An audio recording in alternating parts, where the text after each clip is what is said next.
Ageism, Workplace Discrimination by Danessa Yip for the class IDST 81A, Ageism and Adultism, taught by Professor Ishibashi and Lumsden.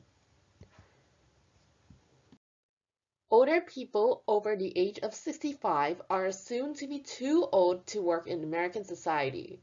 They are often not as trusted with tasks that their supervisors give to younger people. Their age also leads to private sector companies pressuring them to quit their jobs once they reach that age. However, there are still many people who can work even if they are older than 65. I personally knew an 80-year-old brain surgeon who devoted his time to research on brain cancer. Analysis. At the meso level, people begin to stereotype the elderly based on what they observe at this level. They may notice that one of their oldest family members may be slower to act and react to things that they say to them. These older people may have trouble with eye-hand coordination. They also may speak more slowly than other adults. At the micro level, people continue to see the images and perpetuate the stereotype that older people cannot think for themselves. First, they often show up in the news as missing persons who cannot take care of themselves. Schools also teach children that they will one day reach an age where they can no longer work. This translates into workplaces assuming that older people cannot even perform basic tasks. At the macro level, older people are devalued in society. In the US, they are assumed to be incapable of taking care of themselves.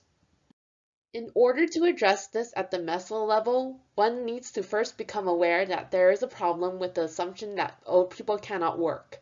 They can confront this stereotype and convince their friends and family that it is not true. They can continue on to the micro level by creating communities and networks, including strategic alliances. Third, they can create new policies to ensure that they will not be discriminated against.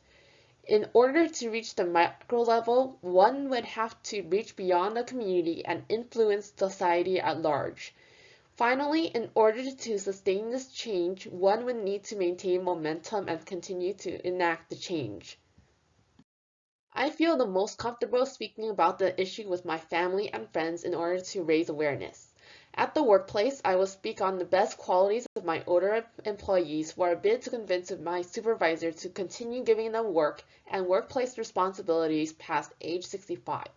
I will also make an effort to connect to the elderly and give them a network to rely on, as I have done in my past job, in order to help unite them with others.